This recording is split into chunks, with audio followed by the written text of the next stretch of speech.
Hello बच्चों, बहुत बहुत स्वागत है आप सभी का द्रोड़ स्कूल पर। बच्चों आज हम जीके के बहुत ही महत्वपूर्ण क्वेश्चन सॉल्व करेंगे। जो बच्चे भी सैनिक स्कूल क्लास 6 की तैयारी कर रहे हैं, साथ में आरएमएस, आरआईएमसी या फिर किसी भी school level exam, entrance exam की आप तैयारी कर रहे होंगे ना, जिसमें जीके और जीएस का पोर्शन पूछा जाता है, तो आप इस क्लास को ज्वाइन करके बहुत ही ज्यादा अपने ज्ञान को बढ़ा सकते हैं। क्योंकि हमने बेसिक से क्लासेस स्टार्ट की हैं, धीरे धीरे उसको आगे बढ़ाएंगे। साथ में हर महीने की स्टार्टिंग में जो भी इंपॉर्टेंट डेज होते हैं महीने के, उसको अपलोड करते हैं। धीरे धीरे धीरे धीरे लेवल को बढ़ाया जाएगा। ठीक है, तो सिंपल सिंपल बेसिक क्वेश्चन होंगे।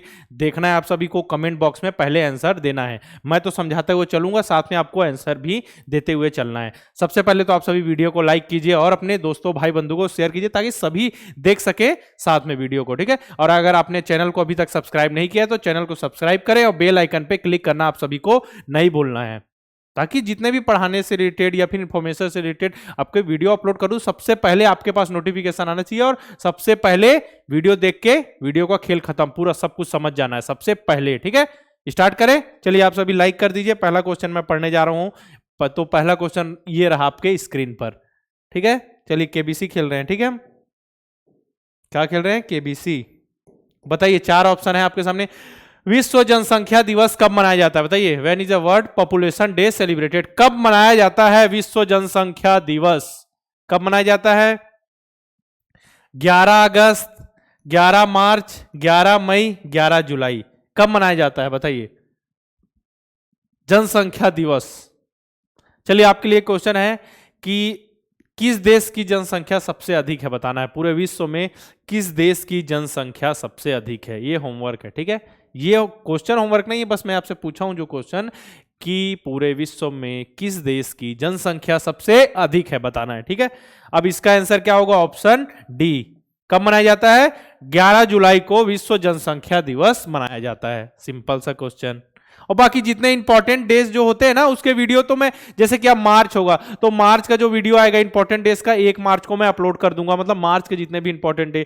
अब जनवरी की बात, जनवरी का मैं कर चुका हूं, फरवरी का भी कर चुका हूं। तो जैसे जैसे महीने आगे बढ़ेंगे उस प्रकार से करते जाएंगे। आपका एग्जाम कब होगा सैनिक स्कूल वालों का? जनवरी में होगा। तो हम जनवरी से कवर करते हुए दिसंबर तक पूरा कंप्लीट कर लेंगे। फिर बचेगा ही क्या? कुछ भी क्वेश्चन पूछ लो, सब कुछ हमसे जरूर बनेगा। कोई भी ऐसा क्वेश्चन नहीं है जो हमसे छूट जाएगा। ठीक है, असम राज्य की राजधानी क्या है? बताइए, Assam, the state capital of Assam. मतलब असम राज्य की राजधानी क्या है, बताना है आपको। ठीक है, असम नॉर्थ ईस्ट यानी उत्तर पूर्वी राज्य है, आप सभी को पता है। अब एक चीज बताइए, उत्तर पूर्वी से याद आया, एक क्वेश्चन है कि 7 बहनियों को भाई किसे कहा जाता है? बताइए, 7 बहनों का भाई किसे कहा जाता है? सिक्किम राज्य को। ठीक है, तो नॉर्थ ईस्ट में जो 7 राज्य हैं उनका भाई सिक्किम राज्य कहा जाता है। तो नॉर्थ ईस्ट का जो 7 राज्य उनमें से एक राज्य असम है। असम की राजधानी क्या है? असम की राजधानी है, क्या है? रायपुर नहीं जी। तो छत्तीसगढ़ की राजधानी विश्रामपुर नहीं। ठीक है, सिक्किम की गंगटोक कहां की राजधानी बताइए? ये आप सभी के लिए होमवर्क है। दिसपुर आंसर है। अपना आंसर क्या है? Option D, Dispur. असम की राजधानी क्या है? दिसपुर। ठीक है, अब असम के मुख्यमंत्री कौन है? कौन बताएगा असम के मुख्यमंत्री कौन है? हेमंत बिस्वा शर्मा? कौन है बताइए? हेमंत बिस्वा शर्मा है या कोई और है? कमेंट बॉक्स में लिखकर बताइए। ठीक है, अब तीसरे क्वेश्चन में, मरणोपरांत भारत रत्न का पुरस्कार प्राप्त करने वाले प्रथम व्यक्ति कौन थे? बताइए, who was the first person to receive the Bharat Ratna? ठीक है, मरणोपरांत, पोस्ट थमसली। ठीक है, मरणोपरांत भारत रत्न कौन, बताइए? लाल बहादुर शास्त्री, राधा कृष्णन, डॉक्टर राजेंद्र प्रसाद या फिर इंदिरा गांधी? कौन बताएगा? इस ये जो कितने क्वेश्चन होते हैं ना, कुछ कुछ हम उसको देखिएगा आप सभी कम्युनिटी टैब में जो इमेज पोल होता है आपसे, उसमें डेली पोस्ट करते हैं। तो आप ध्यान रखिए, उसमें के जो भी महत्वपूर्ण प्रश्न होते हैं मैथ्स से रिलेटेड या फिर मेंटल एबिलिटी से रिलेटेड, इंटेलिजेंस से रिलेटेड, जीके से रिलेटेड, जीएस से रिलेटेड या फिर लैंग्वेज से रिलेटेड, हर प्रकार के क्वेश्चन इमेज पोल पोस्ट करते हैं हम। तो उसको आपको क्या 5 सेकंड का समय लगता है, आपको आंसर जरूर देना, उसके बारे में थोड़ा पढ़ लीजिए। ठीक है, तो कौन थे? भारत रत्न, मरणोपरांत भारत रत्न प्राप्त करने वाले प्रथम व्यक्ति कौन थे? लाल बहादुर शास्त्री। ठीक है, याद रहेगा आप सभी को। ठीक, ऑप्शन अपना क्या है? ए सही है। अब बताइए, भारत किस गोलार्ध में स्थित है? ठीक है, मान चलिए पूरी पृथ्वी है, ये पूरी पृथ्वी है, तो भारत कहां पे है? जैसे मैंने आपको बता दिया, जैसे ये, ठीक है, रेखा यहाँ पे अपना भारत देश है, ठीक है, अपना प्यारा भारत देश यहाँ पे है, ठीक है। अब बताइए कि भारत किस गोलार्ध में है, किस गोलार्ध में है, बताइए किस गोलार्ध में है। इधर ऊपर क्या बताया था आपको, नॉर्थ, नीचे साउथ, ईस्ट और वेस्ट। तो ऊपर कौन से गोलार्ध में है, उत्तरी गोलार्ध। कौन सा है, उत्तरी गोलार्ध में है अपना भारत देश, ठीक है। कामायनी किसकी रचना है, बताइए, क्रिएशन ऑफ कामायनी, कामायनी की किसकी रचना है।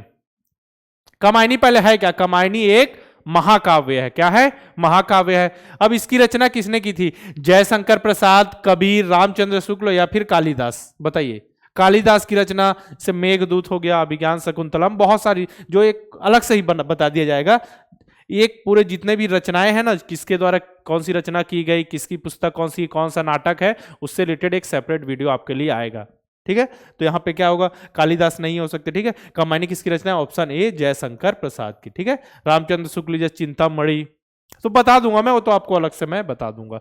राष्ट्रपति अपना इस्तीफा किसे सौंपता है, बताइए, अपना जो रजिस्ट्रेशन होता है उसे राष्ट्रपति किसे सौंपता है, किसे सौंपेगा, प्रधानमंत्री को या फिर उपराष्ट्रपति को, चीफ जस्टिस यानी मुख्य न्यायाधीश को या फिर राज्यपाल को, किसे सौंपता है, उपराष्ट्रपति या फिर क्या बोला जाए, वाइस प्रेसिडेंट। क्या होता है, किसी कारणवश इस्तीफा अपना जो भी सौंप रहे हैं, कौन, राष्ट्रपति, किसे सौंपेंगे, उपराष्ट्रपति को।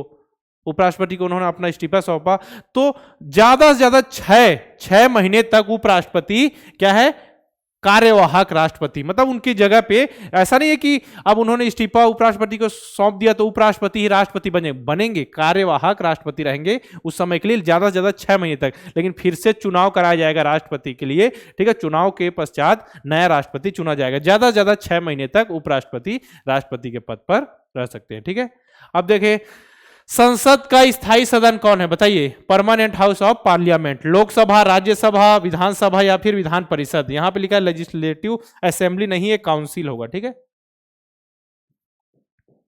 Legislative council. बताइए, ये लेजिस्लेटिव असेंबली है और ये क्या है, लेजिस्लेटिव काउंसिल। बताइए, लोकसभा, स्थायी सदन मतलब जिसको भंग नहीं किया जा सकता, तो कौन आपको बताया था ना, राज्यसभा, राज्यसभा को भंग नहीं किया जा सकता, वो स्थायी सदन है, उच्च सदन भी बोलते हैं उसको, साथ में बोला जाए। लोकसभा ये क्या है, निम्न सदन है और अस्थायी, क्योंकि उसको भंग किया जा सकता है। राज्यसभा के सदस्य का कार्यकाल 6 वर्ष का होता है और लोकसभा के सदस्य का कार्यकाल 5 वर्ष का होता है, ठीक है। तो अपना स्थायी सदन पूछा है तो सिंपल सा आंसर है ऑप्शन सी, ठीक है, option C.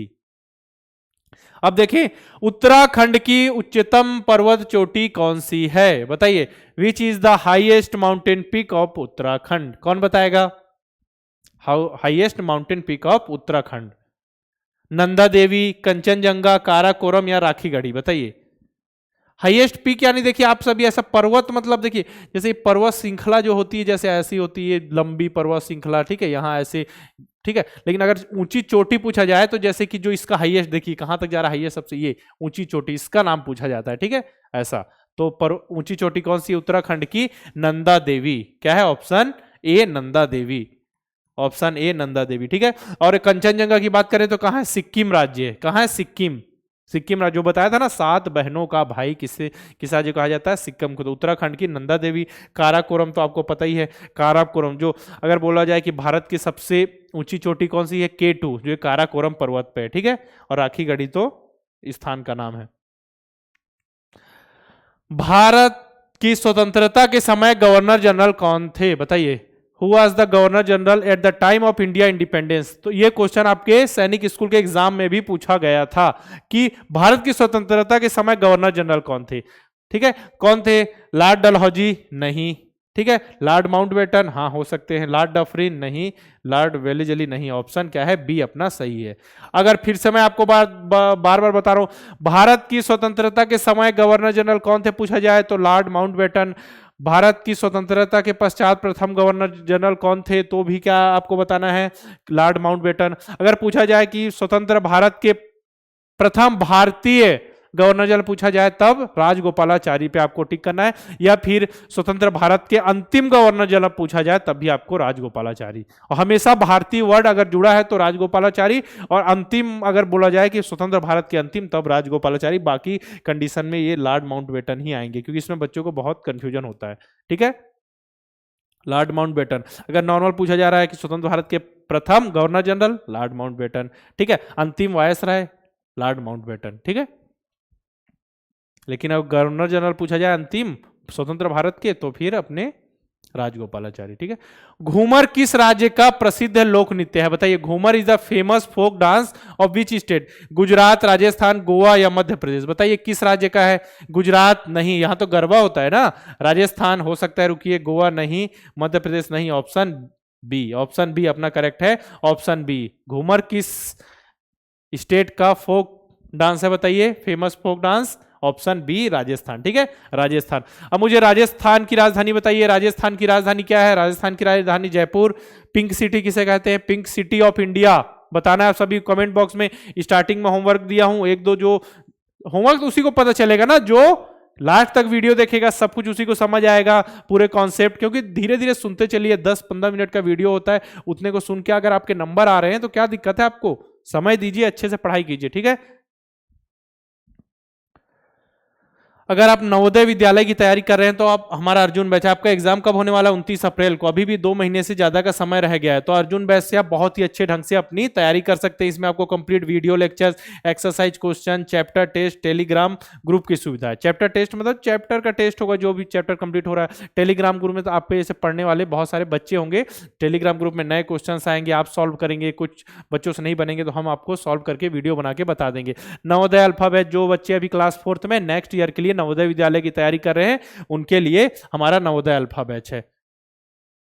Navodaya 10 mock test. Mock test बहुत जरूरी हो जाता है एग्जाम से पहले। मैंने बताया था ना कि जिस पैटर्न में आपसे पेपर पूछा जाता है उसी पैटर्न में मॉक टेस्ट तैयार किए गए। हिंदी और इंग्लिश मीडियम में टाइम 2.5 घंटे का समय मिलेगा, सिलेबस के अनुसार क्वेश्चन होंगे, बहुत जरूरी हो जाता है। क्योंकि एग्जाम हॉल में आप डायरेक्ट जाएंगे तो प्रेशर फील करेंगे, इससे अच्छा आप मॉक टेस्ट दे के जाइए तो आपको लगेगा कि ये तो नॉर्मल टेस्ट ही हमारे लिए।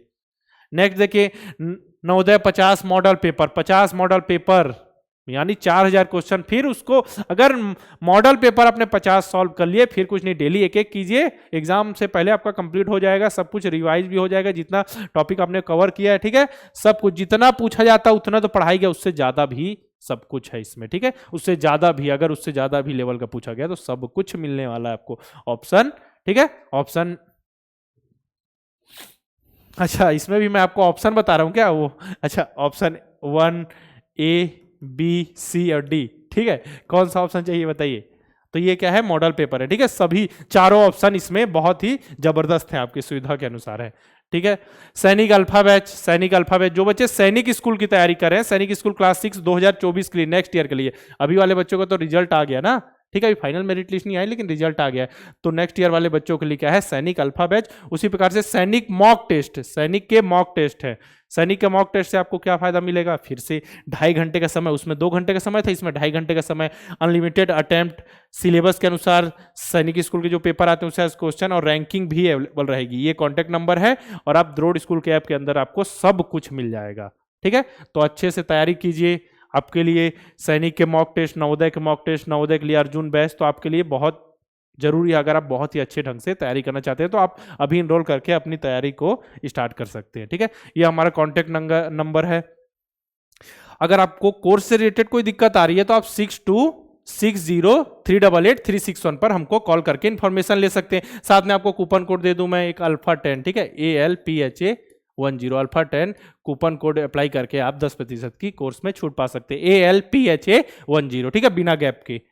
साथ में हमारा टेलीग्राम ग्रुप है नवोदय _सैनिक_6 और नवोदय _सैनिक_9। तो ये दोनों बच्चों के लिए है, 9th और 6th वाले के लिए। तो डिस्क्रिप्शन में भी लिंक आपको मिल जाएगा, डायरेक्ट ज्वाइन कर लीजिएगा, आपके लिए बहुत फायदेमंद है। इसमें नए नए क्वेश्चंस आएंगे, ज्वाइन कर लीजिए, डिस्क्रिप्शन में भी आपको लिंक मिलेगा। जितने भी क्वेश्चन पूछे, होमवर्क पूछा, सबका कमेंट बॉक्स में आप सभी को आंसर देना है। फिर मिलते हैं इसी प्रकार के वीडियो के साथ।